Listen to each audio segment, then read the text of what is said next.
श्रीमद्भगवद गीता के अनुसार ये तीन होते हैं इंसान की बर्बादी के कारण। गीता में भगवान श्री कृष्ण ने बर्बादी के इन तीन कारणों पर विशेष बल दिया है। भागवत गीता के बताए गए मनुष्य की बर्बादी के ये तीन कारण आज हर मनुष्य को जानना चाहिए। श्रीमद्भगवद गीता में भगवान श्री कृष्ण ने इंसान की बर्बादी के तीन ही कारण बताए थे। मनुष्य की बर्बादी के ये कारण आज भी की सटीक है। कहते हैं कि मनुष्य यदि अपनी बर्बादी के कारण को जान जाए तो वह अपने जीवन को सुखमय बना सकता है। गीता में भगवान श्री कृष्ण ने बर्बादी के इन तीन कारणों पर विशेष बल दिया है। भागवत गीता के बताए गए मनुष्य की बर्बादी के ये तीन कारण आज हर मनुष्य को जानना चाहिए। यह कोई मैं नहीं बता रहा, बल्कि गीता में ऐसा वर्णन मिलता है। क्या आप जानते हैं कि मनुष्य की बर्बादी के तीन कारण कौन कौन से हैं? यदि नहीं तो आगे हम इसे एक कहानी के आधार पर जानते हैं। वीडियो में आगे बढ़ने से पहले हमारे YouTube चैनल जीवन ज्ञान संगम को लाइक सब्सक्राइब करें और कमेंट में जय श्री राम लिख दे। आपका कल्याण ही कल्याण होगा। प्राचीन काल में एक शाही परिवार में एक लड़के का जन्म हुआ। कम उम्र में ही शाही ठाट से दूर गुरुकुल में भेज दिया था। गुरुकुल में यह बालक सबसे होनहार था। उसने वेदों और शास्त्रों का अध्ययन किया।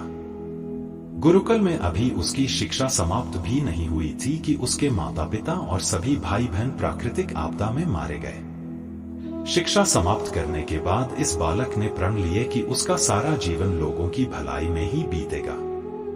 अब इस सन्यासी ने अपनी सारी महत्वाकांक्षा त्याग दी। वह सांसारिक वस्तुओं को छोड़कर हिमालय की जंगलों में चला गया। उसने लंबे समय तक तपस्या की। धीरे धीरे इस सन्यासी की चर्चा सभी जगह होने लगी। उस राज्य का राजा बहुत ही क्रूर व्यक्ति था। राजा ने सन्यासी से भेंट करने की ठानी, जिसके बाद राजा उस सन्यासी से इतना प्रभावित हुआ कि उसने अच्छाई की राह पर चलने की ठान ली।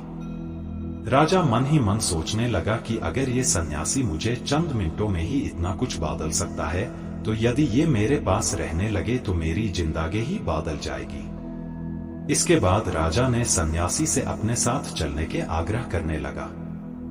सन्यासी इसके लिए मान गए और राजा उन्हें साथ लेकर महल में चले गए। वहां राजा ने सन्यासी को शाही कमरे में भोजन करवाया।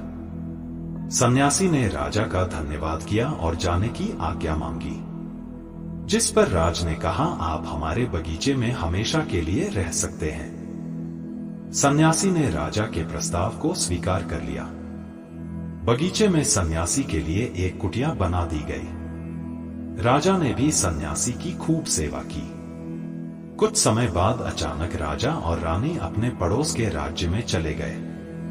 साथ ही एक सेवादार को सन्यासी की सेवा के लिए बोल गए, लेकिन सेवादार बीमार पड़ गया और अगले दिन से आया ही नहीं। ऐसे में सन्यासी को कोई भोजन देने वाला भी नहीं था। कुछ दिनों के बाद जब राजा वापस आए तो सन्यासी ने राजा को बहुत डांटा। राज ने सन्यासी से क्षमा मांगी और फिर सब कुछ ठीक हो गया। फिर कुछ दिन बाद राजा को राज्य से फिर कुछ दिनों के लिए बाहर जाना पड़ा। इस बार राजा ने रानी को आदेश दिया कि जब तक वह आते नहीं तब तक राजा को किसी प्रकार की दिक्कत नहीं होनी चाहिए। जिसके बाद रानी हर रोज भोजन पकाकर सन्यासी को भेज देती। एक दिन रानी नहाने के लिए गई और सन्यासी को भोजन देना भूल गई। जब भोजन नहीं आए तो सन्यासी सोच में पड़ गया कि और वह खुद महल में जाकर देखा।